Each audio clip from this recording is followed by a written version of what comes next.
Hi everyone, welcome to Shanti YSSIC channel YouTube ఛానల్కి welcome to so much. First time కనుక మన channel చూస్తే like and share subscribe చేసుకుని పక్కన ఉన్న బెల్ ఐకాన్ క్లిక్ చేసి మీకు ఇలాంటి వీడియోస్ కోసం నోటిఫికేషన్ వస్తుంది. మీరు ఇచ్చే ఒక లైక్ వల్ల నాకు బూస్ట్లుగా మంచి టాపిక్స్ మీ ముందుకు తీసుకొచ్చి టాపిక్లోకి వెళ్ళిపోద్దాం. వచ్చేసాయి తండ్రి ప్రేమ అంటే ఎంత గొప్పగా ఉంటుందంటే అది చెప్పలేనంత గొప్పగా ఉంటుంది. ఎందుకు అలా చెప్తున్నా అంటే 9 నెలలు తల్లి మోసి భూమి మీద తీసుకొచ్చిన కానించి తన చేతుల్లో ఎత్తుకొని ఒక అత్తూరింటికి పంపించే వరకు తండ్రిదే బాధ్యత. ఆడపిల్లనైనా మగపిల్లోడైతే తన వంశాన్ని కాపాడుతాడని భుజాల మీదకి ఎక్కించుకుని ఎంతో అపరూపంగా చూసుకోడు. అలాగే ఆడపిల్లలంటే ఇష్టం ఉండే తల్లి కన్నా తండ్రులే ఎక్కువ. ఆడపిల్లకి తండ్రికి బాండింగ్ చాలా బాగుంటుంది. అలా ఒక ఆడపిల్ల లైఫ్లో జరిగిన ఒక సంఘటన ఈరోజు మనం ఎందుకు చెప్తున్నాను అంటే ప్రతి తండ్రి తెలుసుకోవాల్సిన విషయం. మందు తాగడం అంటే ప్రతి మిడిల్ క్లాస్లోనే కాదు ఎవరికైనా సరే కొద్దిగా అలవాటు అవుతుంది. ఆ మందు తాగడం వల్ల తల్లి కాడికి వెళ్తున్నా నా తల్లి కాడికి వెళ్తున్నాను, లేకపోతే నేను రత్నం పంచి పుట్టిన బిడ్డ కాడికి వెళ్తున్నాను, నా భార్య కాడికి వెళ్తున్నాను చూడక మంది దుర్మార్గులు బిడ్డని కూడా పాడు చేసుకునే కాలంలో ఉన్నాం. మేము ఒక ఏరియాలో ఉంటాం. అక్కడప్పుడు చిన్నప్పుడు గుడిసెలు ఉండేవి, అక్కడ పని చేసుకునేవాళ్ళు. అయితే మా ఫ్రెండు వాళ్ళ పక్కన అక్కకి ఏమైందో ఏంటో సడన్గా అక్క ఇది మామూలుగా పనికి వెళ్ళేది వాళ్ళ అమ్మతోటి. ఆ రోజు అక్క ఫీవర్ వచ్చిందని మానేస్తే ఆ రోజు ఏమైందంట, వాళ్ళ మమ్మీ పొద్దున్నే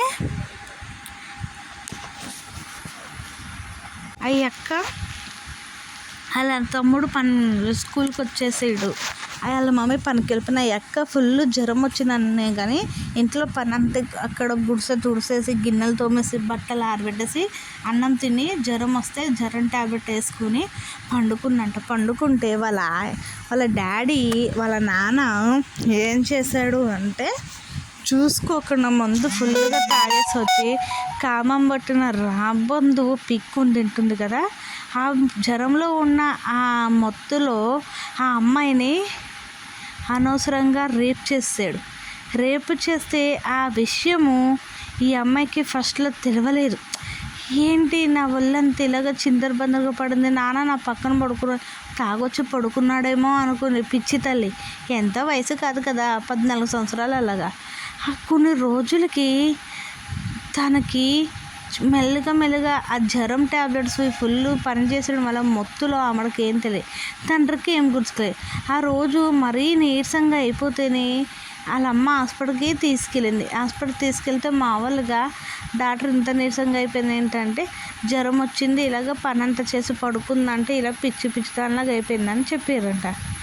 చెప్పాక స్నానం అంతా చేపించేసి వేడి నీళ్ళు పెట్టి స్నానం చేపించి హాస్పిటల్ తీసుకుని వెళ్ళి 2 గ్లూకోజులు ఎక్కించి మామూలుగా ఇంజక్షన్ చేపించి తీసుకొచ్చేసినంట. అలా 2 రోజులకి ఆ అక్క కోలుకున్నాక హాస్పిటల్ని ఇంకా అయిపోయినాక వాళ్ళ అమ్మతో రోజు పనికి వెళ్ళేదంట, వచ్చేదంట. అలా నెల మీద 15 రోజులు అయ్యాక ఈ అక్కకి పీరియడ్స్ టైం డేట్ టైం అంట. ఈ అక్కకి డేట్ రాలేదా. అమ్మ నాకు నెల మీద 15 రోజులు అవుతుందమ్మా, నాకు డేట్ రాలేదమ్మా అని అంటే, నీకు మొన్నటి వరకు జ్వరం వచ్చింది కదా, ఏం రక్తం లేక ఒక్కొక్క నెల అలాగే రాదమ్మా, ఏం పట్టించుకోకండి. రోజు వీళ్ళు కామన్గా పనికి వెళ్ళేవారంటే వచ్చేవారంట. అలా కొన్ని రోజులు గడిచిపోయింది.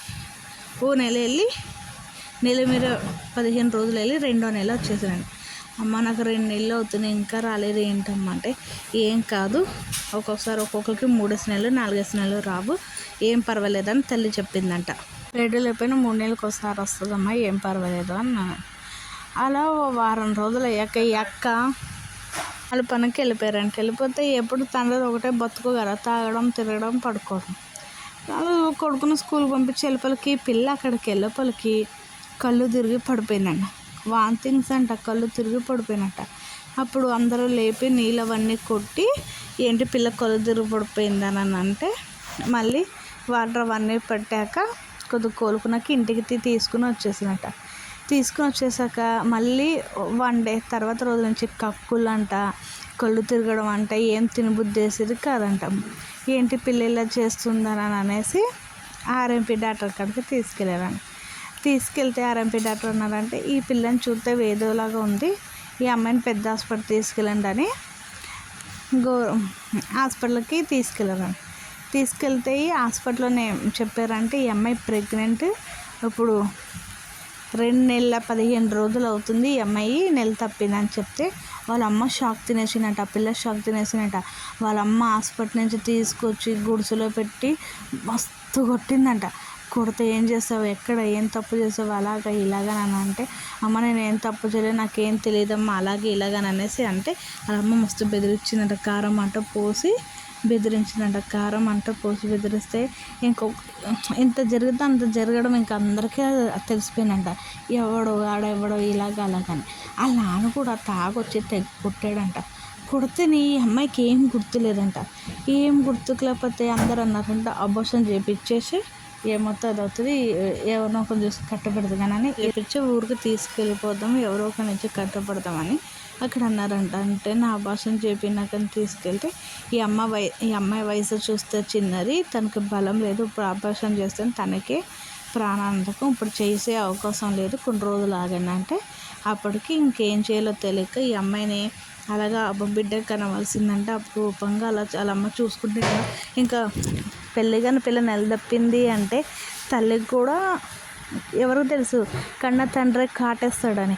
అలా కొన్ని రోజులు గడిచేపోలకి ఈ అమ్మాయికి 8 నెలలు పడిపోయి 8 నెలలు పడిపోతే ఇరుగులు ఉన్న గుడిసెలో పొరుగులు ఉన్న గుడిసెలోని ఆ అక్కడిని బాగా సీపుగా చూడడం మొదలుపెట్టాక అమ్మ స్కూల్కి కూడా వాళ్ళ తమ్ముడు పంపించకుండా వాళ్ళు అలా చూసుకుంటూ వాళ్ళ అమ్మ పనికి వెళ్ళి వచ్చేదంట. వాళ్ళ నాన్న తాగొచ్చి కొట్టేదంట. కొడితే ఒకరోజు ఈ అక్కకి పడుకుని ఉంటే వాళ్ళ నాన్న ఆ అక్క పక్కలోకి వచ్చి పడుకుంటే సడన్గా వాళ్ళ నాన్న కాలు ఏపులకి ఆ అక్క తుళ్ళుపడి లేచినట.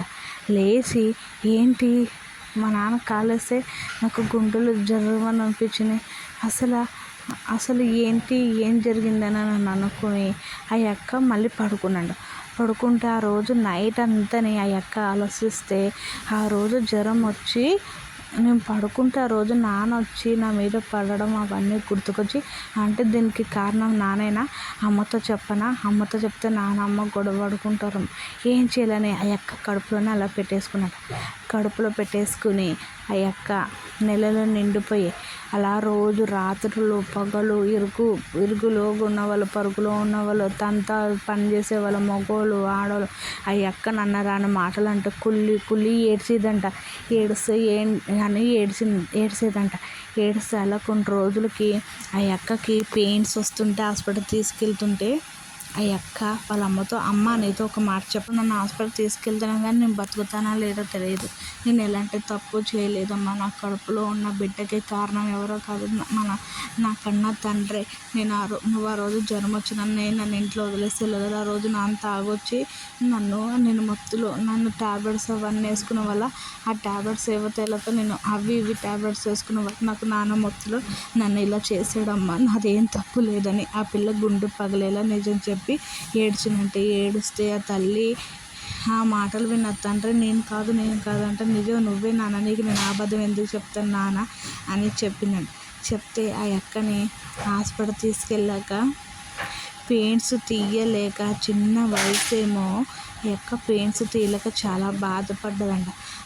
పడి ఆ అక్కడికి ఒక ఆడపిల్లకి జన్మించినట్టు. పొద్దున్నే తీసుకెళ్తే సాయంత్రం లోపు డెలివరీ అయిపోయినంట. మళ్ళీ రోజు ఆ అక్కకి పేపర్ డిశ్చార్జ్ చేసి ఇంటికి పంపించేశాక ఆ అక్క ఇంటికి తీసుకొచ్చాక వాళ్ళ అమ్మ కడుపున పుట్టిన బిడ్డను చూసుకోవాలా, లేకపోతే తన కడుపున పుట్టిన బిడ్డకి తండ్రి అనే తల్లి మనవరాళ్ళు అనుకోవాలా, తండ్రి అనుకోవాలా, ఏం చేయాలో తెలియక వాళ్ళ అమ్మ చేతిలో పెట్టాలి. నాన్న నీలాగే చాలామంది మొత్తలు ఉండి ఎవరు ఏం చేస్తున్నారో చూసుకోలేదు. నువ్వు చేసిన తప్పుకి నేను అన్యాయం అయిపోయాను. నేను నీ కడుపున పుట్టాను, నీ రక్తం పంచుకుని పుట్టాను. కానీ నీ రక్తం పంచుకున్న బిడ్డ కడుపునే మళ్ళీ నువ్వు రక్తం పోసిన బిడ్డ పుట్టింది. ఈ ఆడపిల్లనైనా జాగ్రత్తగా చూసుకో అని చెప్పి ఆ రోజు తెల్లారు వాళ్ళతోటి మాట్లాడి ఆ అక్క ఏమనుకుందో ఏంటో ఆ బిడ్డని వాళ్ళ అమ్మ చేతిలో పెట్టేసి, ఆ అక్క బాలింత కదా, ఏంది తినరాంది తిన్నదో కానీ పొద్దున్న లెక్కపొలకి ఆ అక్క చనిపోయింది. చనిపోతే అక్కడ ఉన్న పని చేసే వాళ్ళందరికీ గోల అయిపోయి ఏడుపులు. మేము స్కూల్కి వెళ్ళిపోతే అందరూ ఏమనంటే పలానా అక్క ఇట్లా కడుపుతోటి ఉండేది కదా, అక్క సూసైడ్ చేసుకుని చచ్చిపోయిందంట అని చెప్పారు. చెప్తే ఎంత బాధపడ్డామో ఆ పిల్లలు. అప్పుడు వాళ్ళ తండ్రి ఎంత చచ్చిపోయినా ఆ అక్క కాలు పట్టుకుని క్షమించమ్మా, నేను కావాలని చేయలేదమ్మా, నీ ముందు తగిన ముత్తులు చేసానమ్మా, నన్ను క్షమించమ్మంటే, నువ్వు కాటేసేసిన తర్వాత పాము తన గుడ్డు తను తినేసాక బాధపడితే ఆ బిడ్డ తిరిగి వస్తుంది. నువ్వు కన్న బిడ్డ నీ వల్ల చనిపోయింది. మళ్ళీ తనకు ఒక పాప పుడితే వాళ్ళ అమ్మతో ఏం చెప్పిన, అమ్మ నేను చచ్చిపోయినా ఈ పిల్లని నీ కూతురు కింద చూడు, ఈ విషయం మాత్రం నా బిడ్డకు తెలియకూడదు, అదే నా కూతురికి తెలియకూడదు, నీ కూతురికి తెలియకూడదు, ఇంకా నేను ఈ రూపంలో పుట్టాను అనుకుని మర్చిపోతామని బాగా చదివించని చెప్పాను. ఇలాంటి వీడియోస్ కోసం ఈ వీడియో మీకు ఎలా అనిపించిందో కామెంట్ సెక్షన్ కామెంట్ చేయండి. ఇది రియల్గా జరిగిన టాపిక్. నిజంగా కన్న తండ్రి చేసిన పని వల్ల ఒక ఆడపిల్ల జీవితం ఎంత అన్యాయం అయిపోతుంది. తాగడం వల్ల ఒక కుటుంబమే కొన్ని జీవితాలు కోల్పోతున్నాయి. మనకి తెలిసి తెలియక పొద్దున్నే లేచిన కానించి రాత్రి పడుకున్న వరకు ఎలాంటి న్యూస్ ఉంటుందో మనకు తెలియదా? ఇలాంటి కథలు ఎన్నో ఉండొచ్చు, జరుగుతూ కూడా ఉండొచ్చు. ఇలాంటి టాపిక్స్ కోసం మన ఛానల్ సబ్స్క్రైబ్ చేసుకోండి, లైక్ అండ్ షేర్ చేయండి, కామెంట్ కూడా చేయండి. ఓకేనా ఫ్రెండ్స్, బాయ్. శాంతికాంత టాపిక్స్.